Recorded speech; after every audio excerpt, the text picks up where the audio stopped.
13 अक्टूबर 1972 में old Christian club की उरुग्वायान rugby team एक मैच के लिए चिले नाम की जगह के लिए निकलते हैं। उनमें से काफी प्लेयर्स अपनी कंट्री के बाहर जा रहे थे, इसलिए वो काफी एक्साइटेड थे और कुछ फैमिली मेंबर्स भी उन्हें सपोर्ट करने के लिए उनके साथ जा रहे थे। प्लेन जैसे ही एंड्स माउंटेन की तरफ आता है, वो हिलने लगता है, जिस वजह से प्लेयर्स घबरा जाते हैं। एक प्लेयर एक्सप्लेन करता है कि जब गर्म हवा और ठंडी हवा आपस में टकराती है तो ये टर्बुलेंस क्रिएट होता है। ये टर्बुलेंस और खतरनाक होता चला जाता है और सभी प्लेयर्स का सामान गिरने लगता है। पायलट प्लेन को तूफान के बीच से निकालने की कोशिश तो करता है, लेकिन प्लेयर्स को सूरज की तेज रोशनी दिखती है और फिर तभी हम देखते हैं कि प्लेन एक माउंटेन से टकराता है और दो पार्ट्स में टूट जाता है। प्लेन के खुलने की वजह से एक प्लेयर प्लेन से बाहर गिर जाता है और बाकी सभी चिल्लाते हैं। प्लेन झटकों से जाता हुआ एक जगह रुकता है। टकराने की वजह से सारे प्लेयर्स अपनी सीट्स पर बहुत तेज टकराते हैं, जिससे काफी लोग की वहीं पर मौत हो जाती है। कुछ सर्वाइवर्स जल्दी से शॉक से बाहर निकलते हैं और बाकी लोगों की मदद करना शुरू करते हैं। प्लेन में कई जगह खून ही खून हो चुका था। एक लड़की की हड्डी टूट चुकी थी, तो दो मेडिकल स्टूडेंट्स सभी को शांत करवाते हैं। दो लड़के पायलट को चेक करने जाते हैं, लेकिन वो ऑलरेडी मर चुका था और रेडियो भी काम करना बंद कर चुका था। टेम्परेचर काफी तेजी से गिरने लगता है और रात में सभी लोग ठंड से काफी परेशान हो जाते हैं और बॉडीज और गर्म सामान से लिपट जाते हैं। कई सारे लोग बहुत पैनिक करते हैं, लेकिन बाकी लोग उन्हें शांत करने की कोशिश करते हैं और अगली सुबह हम देखते हैं कि ठंड से और लोग मर चुके थे। इसके बाद जब वो प्लेन से बाहर निकलते हैं तो वो देखते हैं कि तूफान तो जा चुका था और सूरज की तेज रोशनी थी। वो समझ जाते हैं कि उन्हें जिंदा रहने के लिए मिलकर काम करना होगा, इसलिए वो प्लेन के अंदर से सारी सीट्स निकालकर बाहर फेंक देते हैं ताकि रात को सोने के लिए एक जगह बन जाए। सारे बैग्स खोलकर खाने का सामान कलेक्ट किया जाता है। जख्मी लोगों को सनलाइट में रखा जाता है और जो लोग मर चुके हैं उन्हें बर्फ में रखा जाता है ताकि उनकी बॉडी सड़ ना जाए। वो लोग स्नैक्स खाते हैं और राशन को लंबे समय तक बचाने का फैसला करते हैं। अचानक एक प्लेन उनके ऊपर से होकर गुजरता है और वो लोग जोर जोर से चिल्लाते हैं, लेकिन उन्हें नोटिस नहीं किया जाता। रात में वो प्लेन्स के सभी होल्स और ओपन एरियाज को सूटकेस से कवर करते हैं और एक दूसरे से लिपट कर सोते हैं। तीसरे ही दिन नैंडो नाम के लड़के को होश आता है, जो प्लेन क्रैश के बाद आज उठ रहा था। उसे शांत करवाया जाता है और पूरी सिचुएशन बताई जाती है। नैंडो अपनी बहन के पास जाता है जो कि ठीक नहीं थी। जब वो अपनी माँ के बारे में पूछता है तो उसे बताया जाता है कि उसकी माँ की ऑलरेडी डेथ हो चुकी है। वो लोग एक बहुत बड़ा एक्स बनाते हैं ताकि कोई प्लेन उन्हें नोटिस कर सके। अचानक से एक और प्लेन उनके ऊपर से गुजरता है। वो लोग चिल्लाते हैं और एक मिरर से लाइट रिफ्लेक्ट करके उन्हें मैसेज देने की कोशिश करते हैं। उन्हें लगता है कि इस बार प्लेन ने उन्हें नोटिस कर लिया, इसलिए वो सभी लोग काफी खुश होते हैं। अगले दिन जब प्लेन उनके पास नहीं आता तो वो समझ जाते हैं कि प्लेन ने उन्हें नोटिस नहीं किया और प्लेन एक्चुअली दूसरे एरिया में सर्च कर रहा है। इसके बाद सभी लोग डिस्कस करते हैं कि वो किस तरह से सरवाइव करेंगे। तो इस बारे में बात होती है कि प्लेन के टेल में काफी सारी बैटरीज थी जो कि कुछ ना कुछ काम आ सकती है। 3-4 लड़के मिरर और रबर का इस्तेमाल करके गॉगल बनाते हैं और माउंटेन पर चढ़कर प्लेन का दूसरा पार्ट ढूंढने जाते हैं। लेकिन जब वो माउंटेन के टॉप पर जाते हैं तो वो देखते हैं कि स्नो की वजह से प्लेन क्रैश वाली साइड वहां से दिख ही नहीं रही। इसका मतलब है कि उन्हें रेस्क्यू के ऑलमोस्ट चांसेस 0 के बराबर ही है। वो देखते हैं कि ढेर सारी बर्फ नीचे की तरफ आ रही है, इसलिए वो अभी के लिए वापस प्लेन के पास जाने का डिसाइड करते हैं। अब जैसे जैसे दिन बीतने लगते हैं और खाना खत्म होने लगता है, लोग पत्थर को खुरच कर खाने की कोशिश करते हैं, लेकिन वो उनसे डाइजेस्ट नहीं होता। नैंडो कहता है कि अगर जरूरत पड़ी तो वो डेड बॉडीज को ही खाना शुरू कर देगा। इस बात पर आर्ग्यूमेंट होने लगती है। एक लड़का कहता है कि उसका टॉयलेट डार्क होने लगा है, तो कोई कहता है कि डेड बॉडीज खाने के लिए उन्हें जेल भी हो सकती है। जैसे जैसे टाइम बीतने लगता है, सभी लोग इस तरह से डेस्परेट होने लगते हैं कि उन्हें जो कुछ भी मिलता है वो खाने लगते हैं, जैसे कि शू लेसेस, सिगरेट्स, जिससे उनका टॉयलेट और डार्क होने लगा था। 8वें डे में नैंडो की सिस्टर मर जाती है और कोको अपनी फैमिली के लिए लेटर्स लिखना शुरू करता है, जिसमें वो ना सिर्फ इन बुरे दिनों के बारे में बताता है बल्कि नेचर की खूबसूरती को भी लिखता है। अगले कुछ दिन काफी तेज तूफान आते हैं और जब 21 दिन बीत जाते हैं तो आधे लोग इस सिचुएशन से थक जाते हैं और अनाउंस करते हैं कि अगर वो मर गए तो बाकी लोगों को अपना पेट भरने के लिए उन्हें खाने की परमिशन है। इसके बाद वो लोग बाहर जाते हैं और एक टूटे हुए ग्लास से बाहर पड़ी हुई डेड बॉडीज को खाने लगते हैं और उन्हें देखकर कुछ और भी लोग उन्हें ज्वाइन करते हैं। 5 लोगों को छोड़कर सभी लोग अपना पेट भरने के लिए डेड बॉडीज खाने लगते हैं। इसके बाद उन लोगों को बर्फ में एक सूटकेस मिलता है। जब उसे ओपन किया जाता है तो उसके अंदर उन्हें एक रेडियो मिलता है, जिसे देखकर वो हैरान होते हैं। वो रेडियो को यूज करते हैं और उसमें उन्हें न्यूज सुनाई देती है कि 66 सर्च मिशंस के बाद गवर्नमेंट ने उन्हें ढूंढना बंद कर दिया है। ये न्यूज सुनकर सभी लोगों की होप ही टूट जाती है और ऑलमोस्ट सभी लोग रोने लगते हैं। 5 में से 4 लोग ह्यूमन मीट खाना शुरू कर देते हैं। अगले दिन 3 लड़के डिसाइड करते हैं कि कुछ भी हो वो इस बार प्लेन के टूटे हुए दूसरे पार्ट को ढूंढ कर ही रहेंगे। उन्हें रास्ते में कुछ डेड बॉडीज मिलती है और प्लेन के टुकड़े भी मिलते हैं। उनका रास्ता बिल्कुल भी आसान नहीं होता, क्योंकि रास्ता बर्फ की वजह से काफी स्लीपरी था और साथ ही तेज तूफान की वजह से उन्हें बहुत प्रॉब्लम होती है। रात में तीनों एक दूसरे को टाइट पकड़कर लेट जाते हैं। अगले दिन तक भी वो लोग जिंदा थे, लेकिन उनमें से एक अंधा हो जाता है जबकि दूसरा काफी कमजोर हो जाता है। इसलिए वो लोग वहां से वापस आने का डिसाइड करते हैं। वापस आने के बाद ऐसी सिचुएशन का सामना करने के बाद आखिरी बचा हुआ लड़का भी ह्यूमन मीट खाना शुरू कर देता है। लगभग पिछले 5 दिन से लगातार स्टॉर्म लगा हुआ था और सभी लोग टाइम पास करने के लिए अपने अपने किस्से सुना रहे थे, लेकिन अचानक एक एवलांच आता है जिससे सभी लोग प्लेन के अंदर ही बर्फ के नीचे दब जाता है। सभी लोग पैनिक कर जाते हैं और जो लोग प्लेन के ऊपर के हिस्से में होते हैं वो खड़े होते हैं। एक लड़का बाहर जाकर देखता है कि बहुत बुरा तूफान लगा हुआ था।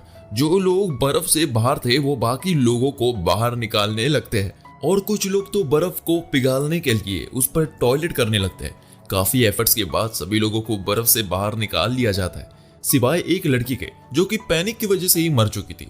तभी उन्हें एक अजीब सी आवाज सुनाई देती है और वो लोग देखते हैं कि एक और एवलांच आता है, जिससे दोबारा पूरे प्लेन के अंदर बर्फ भर जाती है और सभी लोग बर्फ के अंदर दब जाते हैं, जिससे काफी और लोगों की मौत हो जाती है और इस बार पूरे ग्रुप का लीडर भी मर जाता है। सारे सर्वाइवर्स जल्दी से सांस लेने के लिए प्लेन में होल करने लगते हैं और सारे डेड बॉडीज को एक तरफ रखते हैं। 18वें डे में भूख से उन लोगों को कंट्रोल ही नहीं होता और उनके पास डेड बॉडीज को खाने के अलावा और कोई ऑप्शन नहीं होता। इस बार उन्हें खाना और मुश्किल था, क्योंकि अब वो जानते थे कि वो किसे खा रहे। इन सब चीजों को देखकर नुमा को इतना गुस्सा आता है कि वो प्लेन की विंडो को तोड़कर स्नो को हटाने की कोशिश करता है, लेकिन उसके पेट पर कट जाता है। इसके बाद वो भी स्नो से बाहर निकलने की कोशिश जारी रखता है और डे 21 में बर्फ से बाहर निकलता है। बाकी लोग भी उसके पीछे निकलते हैं और वो लोग बाहर निकलकर फन करते हैं, ये सोचकर कि वो लोग इस सब के बाद भी जिंदा है। इसके बाद वो सभी लोग बर्फ को हटाकर प्लेन को बर्फ से बाहर निकालने की कोशिश करते हैं। नुमा देखता है कि उसके पैर की चोट का उसे पता नहीं चला, क्योंकि वो बर्फ में जम चुकी थी। दिन की सनलाइट में उनका काम और इजी हो जाता है और वो लोग प्लेन को बर्फ से बाहर निकाल लेते हैं। और अब वो लोग डिसाइड करते हैं कि उन्हें किसी भी हालत में खुद ही सर्वाइव करना होगा, इसलिए कुछ लोगों को हेल्प लेने के लिए जाना होगा। डे 34 में 2 और लड़के काफी बीमार हो चुके थे और मेडिकल स्टूडेंट्स कुछ भी नहीं कर सकते थे। थोड़े समय में उन्हें पता चलता है कि कोको भी मर चुका है। उन लोगों को उसके पास एक लेटर मिलता है और वो उसे संभाल कर अपने पास रख लेते हैं। डे 36 वेदर साफ हो जाता है और रॉबर्टो, नेंडो, टिंटन और नुमा प्लेन के दूसरे हिस्से को ढूंढने के लिए निकलते हैं, लेकिन रास्ते में नुमा गिर जाता है। जब चेक किया जाता है तो उन्हें पता चलता है कि नुमा की चोट पर इन्फेक्शन हो चुका है। वो लोग उसे वापस ले जाने का डिसाइड करते हैं, लेकिन नुमा कहता है कि वो अकेले वापस जा सकता है। नुमा वापस प्लेन पर आता है और बेहोश हो जाता है। जब उसकी आंख खुलती है तो वो देखता है कि जो लोग बीमार थे उन्हें हेलुसिनेशन हो रहा था और उसके बाद वो मर जाते हैं। बाकी के लोग कॉकपिट से बर्फ हटाने लगते हैं, ये सोचकर कि उसकी जरूरत पड़ सकती है।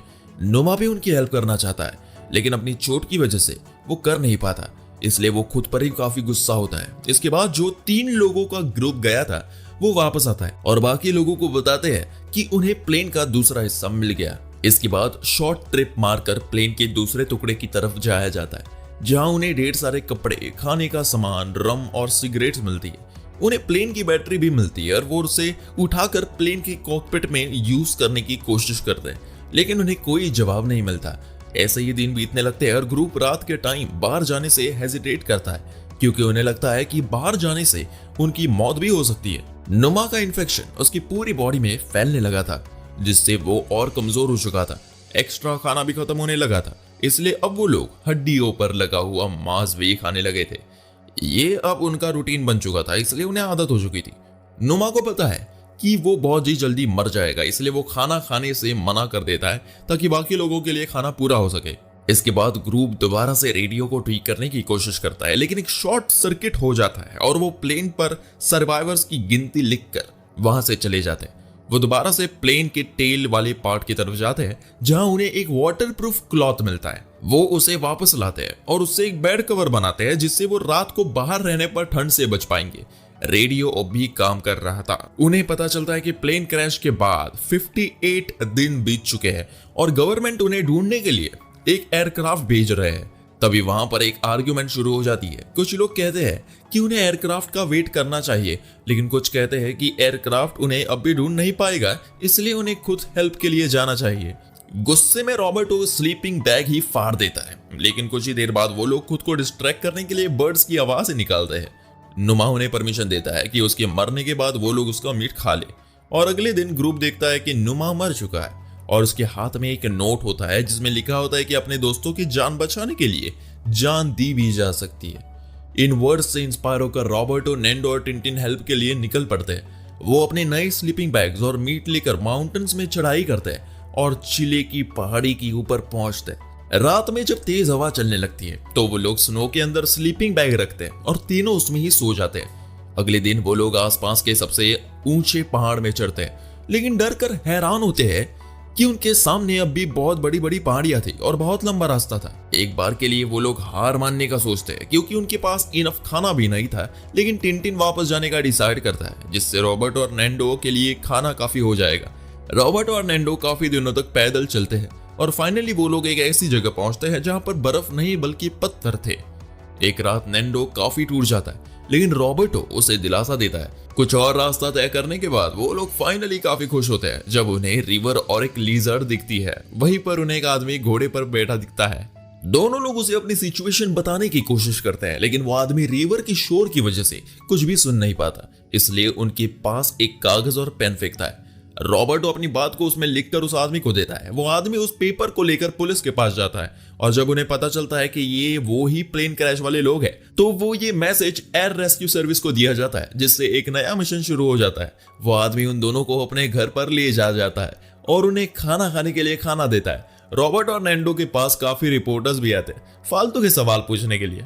प्लेन क्रैश वाली साइट पर सभी लोग तक ये खबर पहुंच चुकी थी कि उन्हें बचाने के लिए रेस्क्यू टीम आ रही थी, इसलिए वो खुद को क्लीन करते हैं। इसके बाद हेलीकॉप्टर्स रॉबर्ट और नैंडो को गाइड के रूप में क्रैश वाली साइट पर ले जाते हैं। इधर पूरा ग्रुप अपने बैग्स पैक करता है और याद के तौर पर प्लेन के कुछ पार्ट्स भी अपने पास रखता है। 71st डे में जब फाइनली हेलीकॉप्टर्स उनके पास पहुंचते हैं तो वो लोग खुशी से रोने लगते हैं और हेलीकॉप्टर्स में बैठ जाते हैं। टोटल अब तक 16 लोग बचे हुए थे। जब वो सिटी पहुंचते हैं तो वहां उनकी फैमिली, जहां पर ढेर सारे रिपोर्टर्स और लोगों की भीड़ थी जो उन्हें हीरोज कह रही थी, सभी लोगों को चेकअप किए जाते हैं क्योंकि वो लोग काफी ज्यादा कमजोर हो चुके थे। उनके फैमिली मेंबर्स उनका ध्यान रखते हैं और रात में सभी लोग काफी खुश होते हैं। लेकिन इस शॉक से निकलने के बाद वो सभी कुछ देर शांति से एक दूसरे के साथ बैठे हैं और इसी के साथ ये मूवी यही खत्म होती है। दोस्तों, आपको ये मूवी कैसी लगी हमें कमेंट करके जरूर बताइए और ऐसे ही शानदार मूवी एक्सप्लेनेशंस के लिए हमारे चैनल को सब्सक्राइब जरूर करें।